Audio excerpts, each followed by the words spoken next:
All right. So how common is Signal amongst the national security team? There's nothing out of bounds or out of line for using Signal, is there? Yeah, so I'd refer you back to the testimony by the CIA director, John Ratcliffe. I was actually sitting in that hearing, and he explained that that's common usage if you're trying to coordinate things, especially with individuals that are outside maybe office buildings where they can have access to more secure platforms. But if I may, give me 1 minute and kind of contextualize that.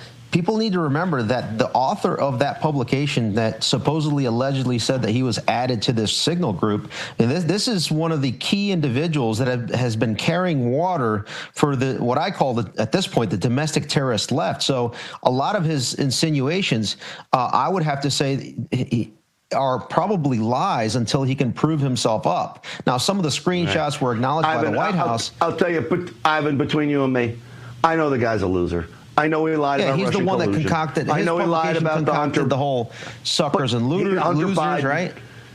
All of it. But here's the thing. For the you and I Biden both criminal know. syndicate. But you and I both know, Ivan, if you were included on it, it would have been wrong. So let's just move on from that. I don't doubt what he's saying. The reason I don't doubt what he's saying is it's a text message chain.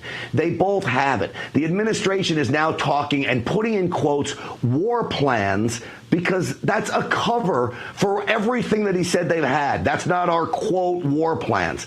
I don't doubt that he has it. My point is, let's just move on and let it not happen again. I get the guy's a jerk, but wouldn't you be mad if Steve Bannon was on it?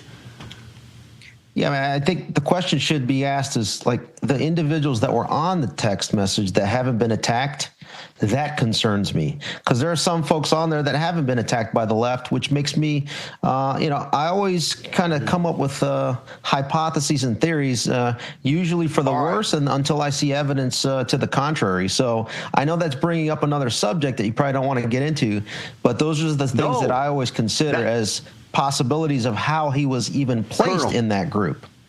That's why I bring you on the program for just that. So you're saying, because you know very rarely do mistakes happen at this level of government, you're saying, did this happen on purpose? Did somebody do this to...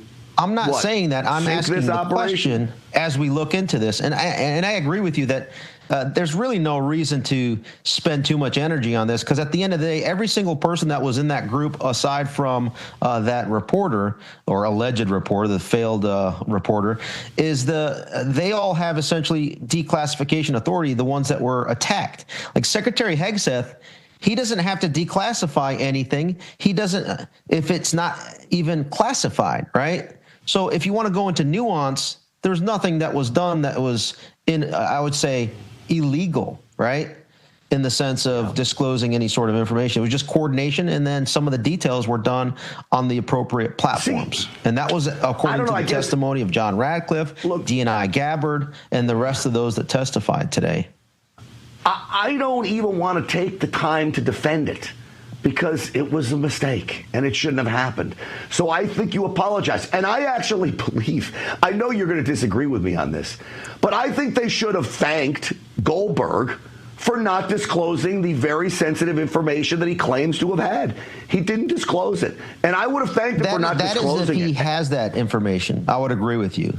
But I don't believe him one bit based on his previous reporting. He's done attempted attack pieces on me, and it's inaccurate information. I mean, if I could have the time and effort and resources to go after these folks for defamation, just like you, I'm sure. I mean, we'd be spending all day, every day going after these lies. And I just think that at this point, the focus should actually be on this was kind of cover for the Democrats to have some sort of talking point during today's annual threat assessment hearing, because they have nothing else to go off of. And in addition to that, we have Crossfire Hurricane documents being released. I mean, this is going to expose the entire apparatus of what they did with them weaponizing the national security apparatus. Meanwhile, this national security team is using it as it's supposed to be, going after our enemies abroad, and then eventually we're going to get to going after our enemies domestically.